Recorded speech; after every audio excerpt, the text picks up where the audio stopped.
Greetings, dear friend, and I welcome you with a big heart hug, and I hope you're feeling okay, maybe not this, not that, just listening to someone else's ramblings, as one person put it. I hope that it's not rambling. I hope that whatever I share from my heart to yours is useful, if for no other reason, just for you to see another person's point of view. This is not a diary. This is not about what's happening in my little world. It is the accumulation of decades of wishing to have a connection with the highest possibility there is, and this thing called being a human. Starting with when I was a child, I just had these urgings to experience the ultimate while I'm here in this body. You know, people often wait and say, oh, I'm going to heaven, I'm going to be surrounded by the light and the angels. I never cared about that. I cared about what's happening here, right here and now, this human experience. And consequently, I really did go visit hell because I was years in addiction, and now I'm decades out of addiction.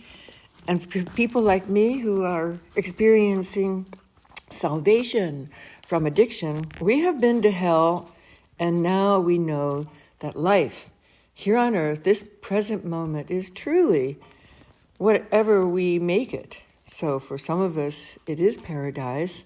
And for other people, it continues to be hell, even if they are out of addiction. So for me, I have chosen to make this experience as close as I can to that feeling of interconnectedness with everything that I cherish. I cherish that feeling. That's why I have been a meditator since I was a young person.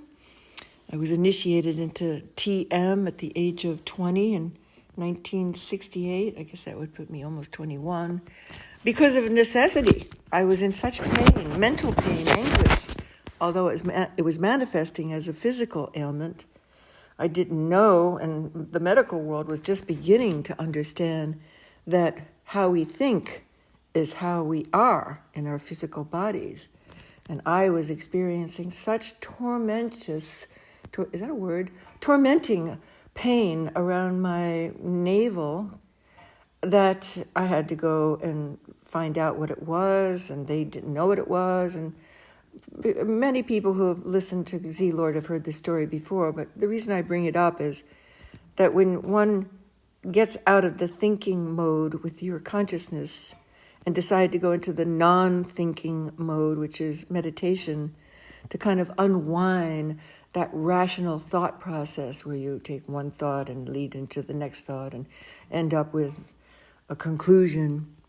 Well, that's linear, logical thinking, but meditation is using our mental capacity to, not for that, but to explore something that goes beyond thinking, that goes beyond the linear. And therefore, it's endless, it's limitless, it's infinite, it's cosmic consciousness.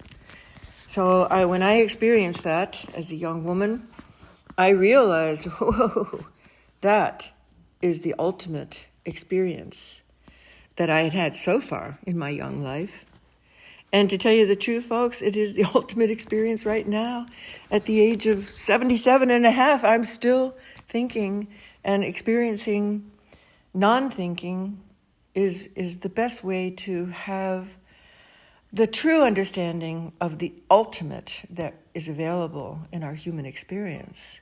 Now, that does not mean to be in denial about our circumstances that we're surrounded by, whether it's social or romantic or financial or political or ecological, anything. We have a responsibility to be aware human beings, especially at this juncture of an important time in human evolution, where every decision is imperative about the safety and future of humanity and the well, the planet will survive no matter what, but sometimes humans misbehave, as we know.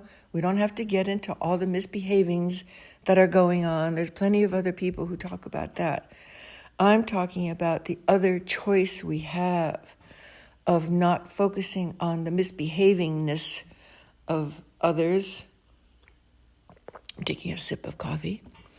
But choosing to focus on what we can do about it.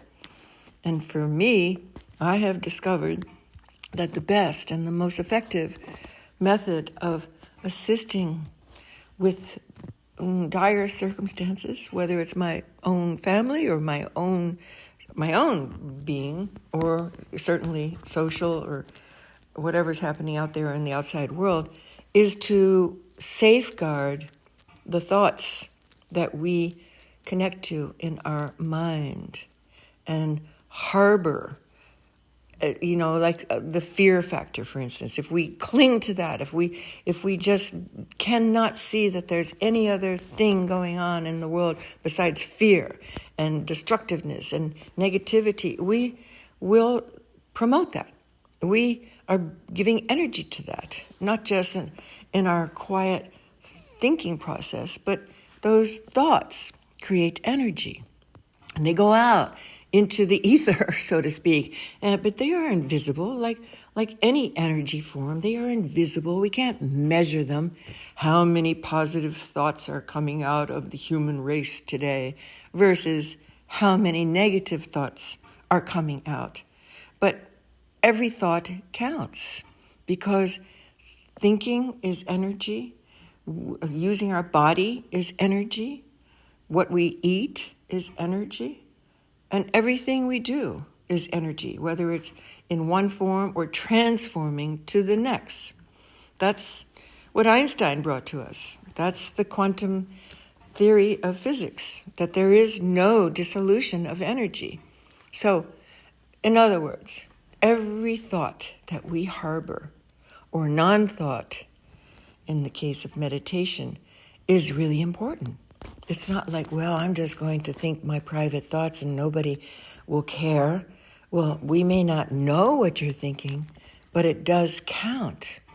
It counts in the bigger picture of whether or not we, as a human family of blended peoples and blended species and blended materials in this world called Earth, it matters what energy we're putting out into the cosmos, into our environment, whether it's our own little body that gets affected by our positive thinking versus negative thinking. Like cancer, for instance. I was just reading an article about the Unabomber, who I hadn't realized it. He took his own life, not recently, but I was reading a story about his brother who became a Buddhist. He's the brother who turned in Ted Kaczynski. And the younger brother, David, he became a Buddhist. And even though Buddhists do believe that everything is interconnected, as I do, I don't call myself a Buddhist. My thinking is pre-Buddhism, pre-religion, pre-everything. It's just basic 101, based on the scriptures that I've studied of Kashmir Shaivism, if anybody wants to reference where these ideas came from. Certainly not my Christian background, my Judeo-Christian background, the way I was raised. Certainly not that. So Kaczynski, who of course was filled with hatred, the older brother who did the bombing, he just couldn't reconcile the fact that there was goodness in the world. He was so concentrated on the evil, the badness, the unfairness, that he, of course, we know the story, he isolated himself and he started sending bombs. And so that's an extreme example of what can happen if somebody doesn't watch the way they are thinking. And of course, his situation was compounded with mental illness. But who's to say that we can't create our own mental illness if we don't watch our thoughts, if we don't watch the way we think, and correct ourselves when we get into negative thinking? Because where is that going to lead us if we're just completely proven to ourselves, proving over and over and over that things are bad, when they're just not necessarily this or that, bad or good or right or wrong. They just are. They are happening. And if a storm comes and washes away everything we have, that's not right or wrong. It is just what happened with nature. And that does happen to people. People lose everything in a heartbeat just from a wildfire or an earthquake or a tragic event. So we, as humans, we have the ability to choose whether we're going to live in a state of fear, which is not my choice. My choice is to live in a state of wonder and amazement. Call it love. I like the word love. Love has such a vast and varied definition that it's hard to pinpoint it. But to be in a state of amazement and wonder and glory and celebration is a pretty good definition of the state of love, even if bad things are happening. So in this current atmosphere that we are living through in 2025, there seems to be an increase in negativity going on. And I've noticed whenever I'm with other people that if you're not of the same thinking as the people you're with, there is not a great deal of acceptance going on. People want to challenge me. I'm talking about me. There's that coffee. Actually, it's not coffee. It's dirty chai. It's called dirty chai. It's half tea and half coffee. And it's really yummy. I'm thinking about this a lot these days because it's happening to me. Ever since the current administration has taken over, people who ordinarily were happy with the things that were going on are no longer happy. They want things to be back to the way they were. They want things to go back to what they think were normal. But change is difficult for everybody. And we are definitely in a state of change in the United States, as everybody is. For every moment, every new moment coming to us is a state of change and transformation. Hardly anything remains the same, except, in my opinion, our connection to the sacredness of life. If we see that this life that we have is indeed a gift, and it is unpredictable, and it is a mystery, and there is no set beginning, middle, and end. There is no definition of how it should be. It just is. And sometimes it goes this way and that way because of our choices, and often because of the way we think. So life becomes this amazing drama that we are not only watching, but participating in. And it's up to us whether we enjoy the drama or we think it sucks and we want to just leave. We want to get out of the theater and go to another show or flick the channel, find something that's more pleasing, get the bad guys out and bring in the good ones. And in our estimation, we do have that choice. But we can do it within our own minds. We don't have to flick a channel. We don't have to leave the country and be expats. I've done that. And believe me, anybody who feels they cannot shift their thinking to accept change as it is happening, you really should go and try to be an expat and see what it's like to live in another country, any country. I'm not talking about like going to the perfect country, because there is no such thing. Every place and every person has challenges and problems and blocks and obstacles.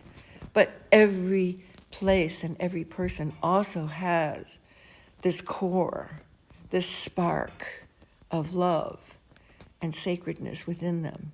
And it's up to us whether we can see that spark under the garbage, under the problems, under the shifts of change that are very disturbing for some people. And for other people, they welcome the change. They understand the change. And for some who don't understand the change, they are just observing and witnessing the fact that a shift is happening. So I'm kind of straddling all those categories. I am neither this nor that. I am not a political person. I am a spiritual person. I am a spirit activist. I talk about our connection with the sacredness of life, not your affiliation with how you vote. And of course, we all must vote. We all have that obligation to be citizens of the world. There was a time when I left the States at the end of the Vietnam era when I was very angry and I did all my demonstrating and I just couldn't reconcile what was happening with not just the government, but the materialism of this world, as opposed to the true essence of this world, which is the magical and the wondrous, and like I said, the love. And so I left, and I stayed away for a decade, and I had many experiences that led me to believe that this place that I had fled from was really okay, and that the things that I thought were so terrible were just like the things within myself that I thought were pretty terrible. But I had the ability to change if I was ready, if I was willing. And it took me a long time in my own personal life to recognize that it was me who had the ability to change my thinking, number one. And therefore, when the thinking changes, everything changes. You set off this vibration. It's like a tuning fork that shifts from being very dissonant, where you just want to plug your ears up, and your thinking emits a vibration, an energy. When you're in a bad way of thinking that the Nazis are here and, what's happening is just a sin against humanity. And, this is not conducive for healthy living and nurturing and thriving. This is disrupting of the energy of love and harmony and peace within your own being. It doesn't matter what's happening out there in the world. Your own little body, your world, your immediate circle is like your universe. What you do with this universe is up to you. It has nothing to do with who is in power or even who your friends are, because you can shift your friends. You can just change your friends. If they're bugging you, just stay away from your friends, right? The ones who are talking garbage. Nobody needs that. Nobody wants that. So sometimes you just have to walk away and find some new people to share life with so that the energy is more harmonious and we all get to enjoy what we are doing here called life. Every day exploring different things, following our passions, whatever that could be. It could be playing games. It could be, reading literature or writing literature or anything, you name it, flying planes upside down, like my friend Patty Wagstaff. Whatever our passion is, that is the thing that sets off the vibration within us that makes us feel good and happy. And even if we are constrained, like in a prison situation, or we feel oppressed in a social situation, we have the choice to still maintain that vibration within ourselves. I can give an example. Yesterday, I was invited to learn how to play mahjong, which I have never had the opportunity to be invited to a game. I always wondered what the heck is going on with mahjong. Everybody who read The Joy Luck Club by Amy Tan wonders about mahjong. So I never saw the movie, so I just visualized, okay, 4 old ladies sitting around doing their thing. So what is that thing? I wanted to explore it. And I'm an observer. I'm a witness. I try to witness as many things as possible so I can see the variations and the opportunities of our humanness, not just what I'm used to. I've always been kind of a secret observer, or as Joseph Conrad calls it, the secret sharer. Sometimes stowing away, like the secret sharer did, and just witnessing and just being quiet and watching what other people are doing with their energy, with their lives. So in the course of learning about this Chinese game, with all its many and very, very new to me forms of interacting using Chinese terms, there was also the opportunity in between thinking, the game strategy. The participants, of course, are socializing. And the conversation came around to eventually what was happening in the outside world. And all four of these ladies, they were all ladies. I think Mahjong appeals more to ladies than men, from what I hear. They got into expressing their chagrin, shall we call it, negativity, disgust, all those things. And nobody noticed that I remained quiet. Nobody even looked at me to see, oh, how is she feeling? I thought it was pretty interesting that not only did I decide to be the secret sharer, the witness to what was going on, but they themselves, who were so engrossed in the negative aspects of what is currently happening. And there are some positive aspects, I know that, but we're not getting into that now. But I'm very aware of what's going on in that world. There's negative, there's positive, there's things of necessity, and there's things of, just random craziness. There's all these things called, life. I mean, within a person's own life, we have those things. And right now we're witnessing them in a government situation. So that freaks out a lot of people. But it is what it is, right? As they say, it is happening. So as I was sitting there watching, I didn't pipe up and put in a wrench in the wonderful interactions of this group of ladies who obviously know each other and know that each other has this sentiment of the same exact sentiment. And I don't share that. I just observed it, and I was not really uncomfortable. I was just thinking, this is a tribe of a certain sentiment. They're not just connected with playing a game. They are using this as an opportunity to expound on their joined, united, negative judgment about what's going on. And so I observed that, and of course I note when I feel comfortable and not comfortable. So I was very appreciative to have that experience of learning about Mahjong. And in so many other instances, I am so appreciative to know other ways of seeing and being and believing and feeling. But what gives me the greatest joy, what sets my vibration off to the highest level of energy within, is when I celebrate the fact that this is a mystery that we're living through, called life. Whatever your life is, it's a mystery. You do not know the moment that you are going to leave it. You do not know what's even going to happen in the next minute. It's a mystery. Everything that we are going through is, call it a surprise. Or, yes, we have a certain amount of control. So, the control thing.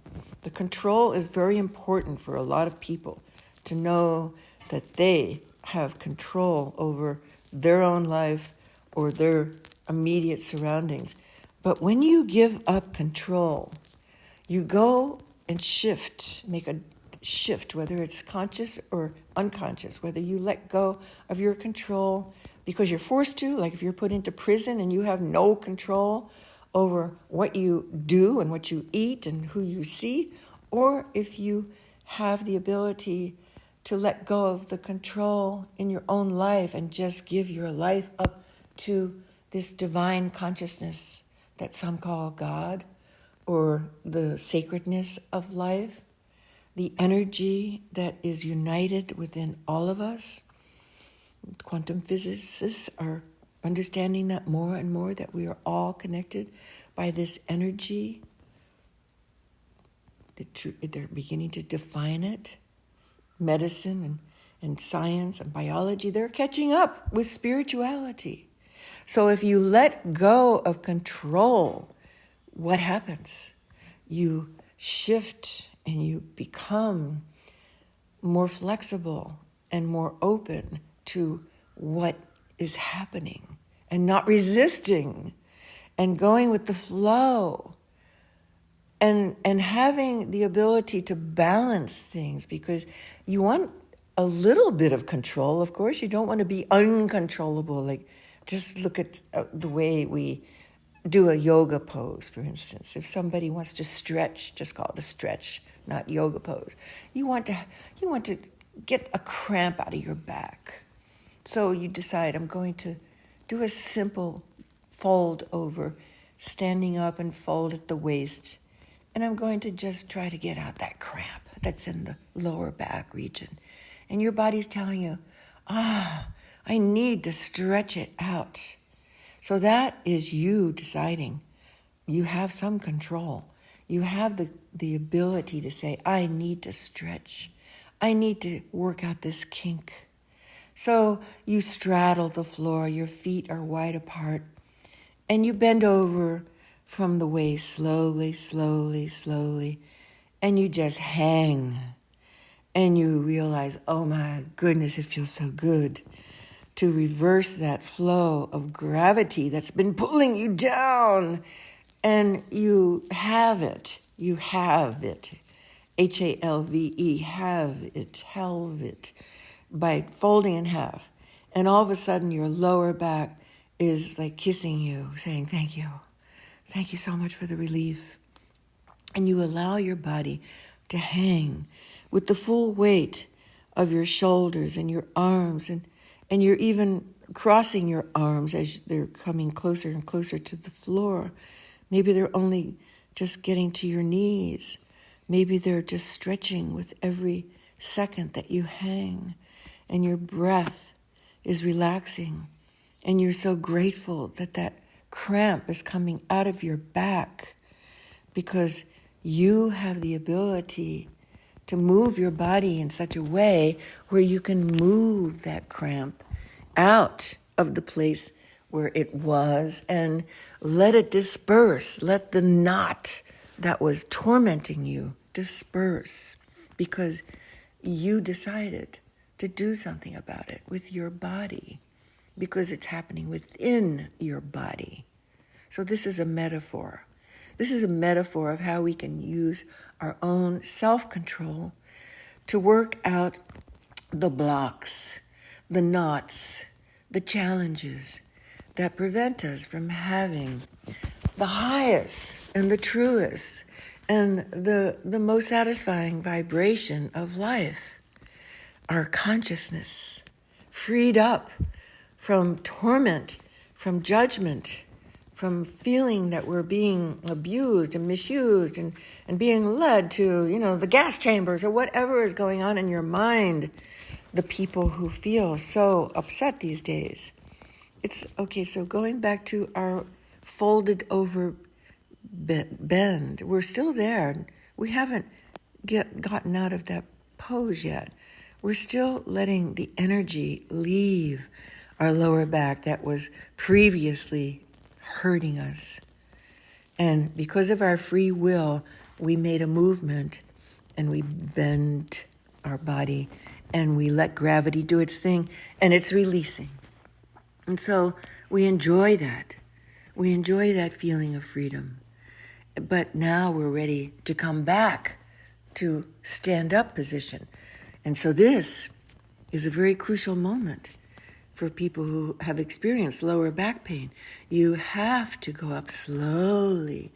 And it's a really good idea to bend your knees and ease the tension of using those muscles to bring yourself up So what's happening here? You have a combination of freedom of your body, easing into comfortability, plus you have a balance with self-control because you are making the decision to come up slowly, to be cautious, to bend your knees.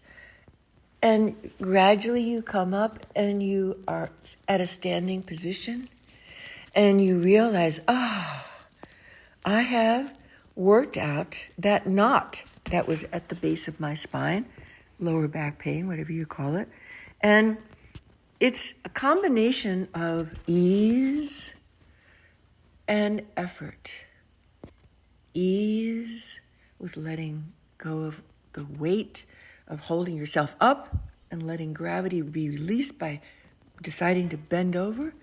And effort is, well, several things. You decided to hold it and let it really work. And then the effort of coming back up with caution so you don't hurt yourself more. And there are so many things when we use our body as the example of how we are interacting with the world, with both ease and effort. And if we find ourselves just in a constant state of effort, we are going to seize up. We are going to have unhappiness. We are going to have knots.